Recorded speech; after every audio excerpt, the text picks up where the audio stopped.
Kanato Reyes, magandang umaga po. Kanato. Magandang umaga po, Manang Dayo at sa ating mga tagapakinig. Abay, magpupunta kayo sa Kamara ngayon at ipa-file ang second impeachment laban kay Pangulo. Tama po ba? Tama po yun, nakahanda po ang iba't ibang mga grupo ngayong umaga na magtungo sa House of Representatives para i-file ang impeachment complaint laban sa Pangulo on the grounds of betrayal of public trust o pinagkanulo ang tiwala ng publiko sa kanyang opisina. At ito ay kinalaman doon sa corruption sa national budget, yung mga pork barrel allocables na naririnig natin, yung unprogrammed appropriations, at syempre yung mga seryosong aligasyon ng mga SOP o mga kickbacks o commitments na pinadala mismo sa mga opisyal ng palasyo. Ayan, isang ground lang ba ang dahilan ng iyong impeachment complaint, Kanato? Unlike dun sa hindi katulad ng iba na culpable violation at saka graft at betrayal of public trust. Tulad din po ng ginawa natin sa impeachment ni VP Sara Duterte, ang nakikita nating malakas na grounds ay yung betrayal of public trust dahil sinasaklaw nito ang iba't ibang naging aksyon o galaw ng Pangulo kaugnay ng pambansang budget at yung nagaganap na corruption scandal na tumama sa kanyang administrasyon. So, tingin naman ho namin ay sapat na ito. Kailangan lang naman ng isang ground eh. Ang mahalaga ay maipakita ano yung mga espesipikong ginawa ng Pangulo na magsasabing ito ay betrayal of public trust. Meron ba kayong sapat na ebidensya? Ito ba ay matatawag na sufficient in form and substance? Baka daw newspaper clippings lamang po ang makaakibat na dokumento dito sa pagpapile na impeachment. Well, hindi naman po newspaper clippings lang ito. Siyempre, ang pinangahawakan natin yung mismong budget na inihanda at pinirmahan ng Pangulo, yung mismong paglalabas ng unprogrammed appropriations na maaari lamang maganap na may approval ng Pangulo. Siyempre, pinangahawakan din natin ang naging resolusyon ng Korte Suprema kaugnay ng PhilHealth funds na ang ating pagtingin ay ginamit para pondohan yung unprogrammed appropriations at yung mga corrupt na flood control projects.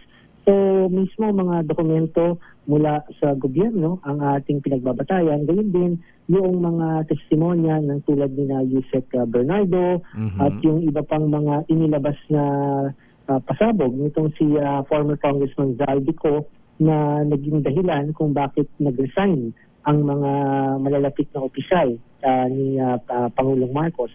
So, ito po ay dapat tignan sa kabuuan at pakinggan. Huwag ho yung kumbaga i-dismiss na naman dahil palibasa sila ang nakararaming numero, kaya nilang patayin na ang impeachment na to o dead on arrival. Huwag po sanang ganon. Kasi public interest po ito. Oo, di katulad ng isa, sabi dead on arrival daw. Wala ba kayong, kakilala niyo ba itong si Attorney De Los Reyes ba itong unang nag-file? Ayan, may coordination ba kayo o wala kayong kaugnayan sa kanya? Alam niyo, Manong, ito nga ho ang medyo pinapangambahan namin kasi maaga silang nag-file, maaga silang na-transmit. Ngayon po ay wala kaming katiyakan, sa totoo lang po, Manong, wala kaming katiyakan na tatanggapin ang aming complaint. Sa inyo namin ho una itong mababanggit pero wala po ang SecGen ng House sa Kamara ngayong araw. Wow. Siya po ay out of the country. So, ngayon, tinatanong namin, meron bang maaaring tumanggap ng aming complaint? Dahil po, pag hindi ito tinanggap ngayong araw, ang pangamba namin, baka sa Lunes, ay ma-refer na yung first complaint, hindi na makahabol yung iba pang complaint at ang mauuwi tayo sa isang mahinang complaint at matitrigger ang 1-year ban at hindi na maaaring ma-impeach ang Pangulo. So, ganun ba yun? Yan po ay kasalukuyang inaalam namin kung ano ang mangyayari dahil nga bagamat nakahanda kami, pag hindi nila ni-receive to, tapos sa Lunes, pag nag-resume ang session, ni-refer na yung naunang complaint, parang mapaghahalata natin na, medyo parang sinasadya, no, na hindi makahain ng mas malakas na complaint. Ang mangyayari niya na Kanato Reyes, ang inyong ipapal na impeachment complaint, ito ang tunay na dead on arrival pagka walang tatanggap ngayon. Hindi na nga ako nag-arrive. Hindi na nag-arrive. Hindi na nag-arrive. Ba't tayo tanggapin? Yun ang problema natin. Kasi... Hindi ko aabot. Oho. Ayan. So, anong alternative nyo? Puntahan nyo yung bahay ni Speaker Boji D. Pwede ba nga doon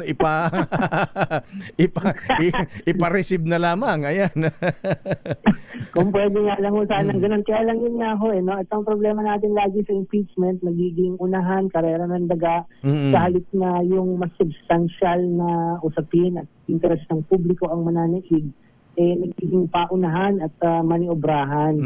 Hindi ho dapat ganoon. So, abangan po natin mamaya kung may tatanggap ba ng complaint namin o wala. No? At ano ang kahihinis na nito sa Lunes. Ayan na. Alam namin na kayo ay nagsampa rin ng impeachment complaint kay Vice President Sara Duterte last year. Bakit ngayon inuna niyo ang impeachment laban kay President at hindi kay VP Sara? Well, kay VP Sara po kasi hindi pa natin maaaring ihain February nga pala, ano? Year ban. So, February 6 po ang pinakamaaga. Nakahanda din po kami para i-refile yan. Ayan. Ba't daw po ang sipag nyo mag-file na impeachment complaint sa mga top officials ng gobyerno, Kanato Reyes? Well, hindi ho ito pamumulitika lang tulad ng sinasabi ng ilan sa palasyo. Ang mahalaga po dito ay yung public interest nga, may lehitimong interes ng publiko na mabatid ang katotohanan at maging accountable o managot yung mga may kinalaman sa pagwawaldas ng pondo ng bayan.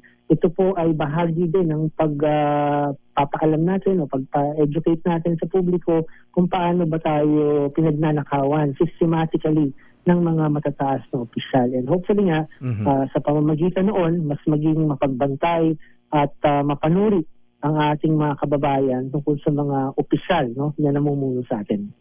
Yan. Okay. Antabayan namin kung may tatanggap o wala. Di ba pwede ipa-receive sa gwardiya yan? May pirma ho kasi ito ganun ba? May pirmahan to Di pa pirma. Abangan po natin mamaya. Di pa pirmahin yung gwardiya. Ayan. Baka ma-dismiss tayo insufficient informed. Okay, Kanato. Sige po, Manang. Maraming salamat. Si Renato. Magandang umaga po. Mahabigan Renato Reyes, ang presidente ng bagong alyansa Makabayan, Bayan. Dami.